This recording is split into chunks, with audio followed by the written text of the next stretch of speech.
kwabwera gulu limene lili likumazitchula kuti Earthquake Faction Group. Gulu limeneli likuthana ndi zonse zama Israeli kaya zili kuti gulu ndi la national, like international, right? Gulu ndi international. Tipatsanepo update pang'ono chabe apapa mwammango. Good evening guys, madzulo abwino konse kumene muli. Welcome back to the YouTube channel of Malawian Cameras. Tiyang'ane za mango kuti ma update akuyenda bwanji. Pakali pano Trump wapanga tweet ma message ake awiri amene onsewo akudzudzula, akunyoza, tsinzo kuti kati kuzona kuti chani, kunyogodola NATO tinakapakale nkhani yokuza ndi NATO ndi maiko kana 32 kuphatikizana America limene momwe ndithu maiko ambiri ndithu amene ndithu anasonkhana pamodzi kuti iwo akhala anthu onena kuti akapanga atake munthu mmodzi ndikuti iwo azikapanga onse azikhala pamodzi nkubwezera. So zilinga kuti tima crew it's like tima gang, zingati tima gang, ma gangster, tima group ma gangster jodi mukatishosha ndoti ife tibwera za kushoshana. So sometimes suda amadikira kuti ashoshedwe yayi, koma sometimes amango wishoshaoka za gangster koma this time zinakanika kuti ayambe chifukwa kuma policies zawo, malamulo awo, like nkhondo isinali ya mmodzi mwa iwo, komanso isinali ya America, inali amene anayambisa ndi Israel, komanso sanadziwitsidwe kuti akulu tukapanga nkhondo kwakuti. So ndizomveka, so sana join nawo.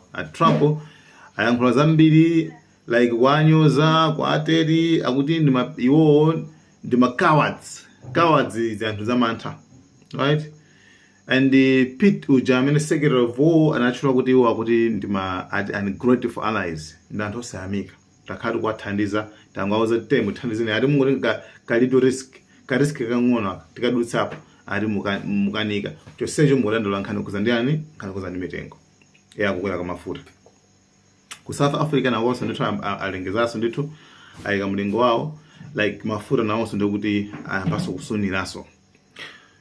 Chabwino, so pali nkhani zingapo zimene tikuyenera tiuzane pano chifukwa choyambirira I think zimenezo ndithu NATO yasamusa asilikali yake ku dziko lija la Iraq akuluakulu sikusewera, Iraq sikucheza.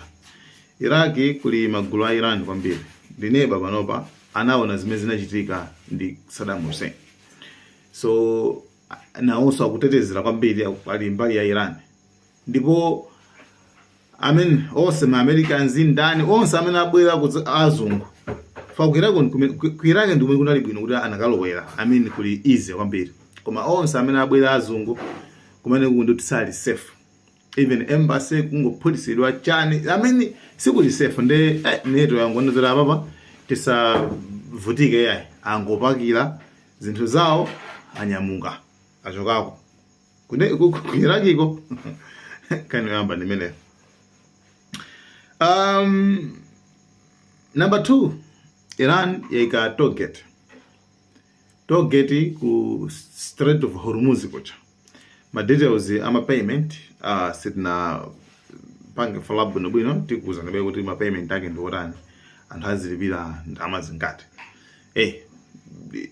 Paja napasa ndi video imene anakampa kale kuti tibweza togera pachapo ndalama zimene mwaunonga ma Americans uko muzabweza.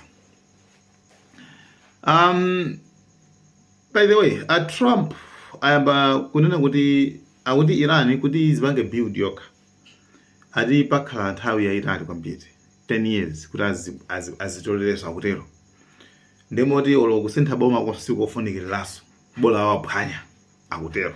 Trump muzweruza nokha.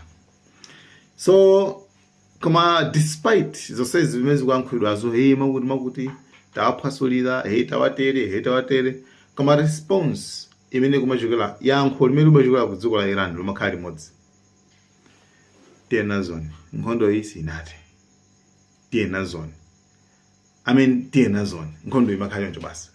A Trump akuti tofata nkhondo ndi anthu kumene ku Iran kuti yankhulani za nkhondo zokuzani nkhondo iyi, we have to talk. Koma kuti silikuona kwa munthu amene tingayankhule naye ku Iran kuchifukwa onse akuoneka zoti afa and anthu akanika okhala like akanika okhala matiyani aulinga maudindo chifukwa kuti osarani afa.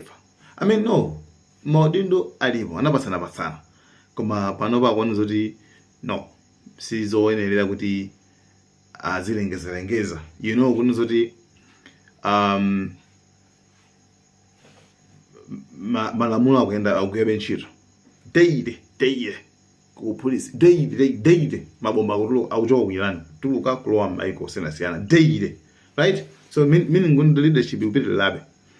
So mina a Trump akusowa access mina yoti ampeze leader la uja sakumpeza akusowa access. So akupanga da banguti mabwera ndabwera ndimungazooneka GPS internet ku Iran ayitsekadala chimene ayitseka ntino kuti ma Americans amagwisa internet yomweyo kumapangira kumaphera anthu mwachiwemba kumapanga assassinate anthu, so ayiphwasula dala ayitsekadala. Anyway, muli mosemo izo zimene zikuchitika kumene koko and cha number 20 yeah chomaliza cheni tufatikambe za maona kameneka dzina limeneli dziko limene limatchula kuti chani dzina ali amatchula kuti pronunciation yake matchulidwa kama Chiek ndi dziko limene lili pakati pa Europe, Central Europe. Linapanga border ndi Germany, right? Linapanga border ndi Poland, Slovakia, kumaso Australia kuma Austria, right? Maiko aku Europe amene. Kumene kuku kunathu kunali factory imene iyi yopangira zida za ndani za Maisraeli. Makoza madroni, ndege, chani, mabomba kumene kuku. So kwabwera gulu limene lili likumazitchula kuti Earthquake Faction Group. Gulu limene likuthana ndi zonse za Maisraeli kaya zili kuti gulu ndi la national, like international, right? Gulu ndi international akumathana ndi chilichonse chokuza ndicho chimene chili linked ndi ku Israel. Sili kumaoneka komano gulu lakaotcha industry company yokuza mabomba, unmanned aircraft, komanso drone company industry hii iwo wapita akaotcha. Ndipola nena kuti ifeyo tapanga zimenezi chifukwa chonena kuti Israeli ikuzuza ma Palestinians. Isiye zimenezi, isiye kupanthu ku Lebanon, isiye kupanthu ku Gaza. Basi koma ifeyo chilichonse cha Israeli tikhale kuthana nacho. Yeah. So gulu limeneli sili kudziwika kuti sosi yake ndani chani sizi kudziwika chichipebi ni kudziwika koma kagulu kamene kakuoneka zoti kabwera ndi moto. Koma iko kangoti tizasiya zathuzi Israeli kazasiyaso kupha anthu osalakwa. That's all. Kagulu kakutero. Kangobwera kumene sikadziwika chicho. No information, nothing. Koma kali ndi website yake. Kamene chicho seka kumalemba ma videos kampanya kumene koko. Earthquake Faction Group. So meaning kuna zoti pompano tembaso kuti alengezaso kuti this is a terrorist group. So guys, thank you so much. Manawa in the cameras.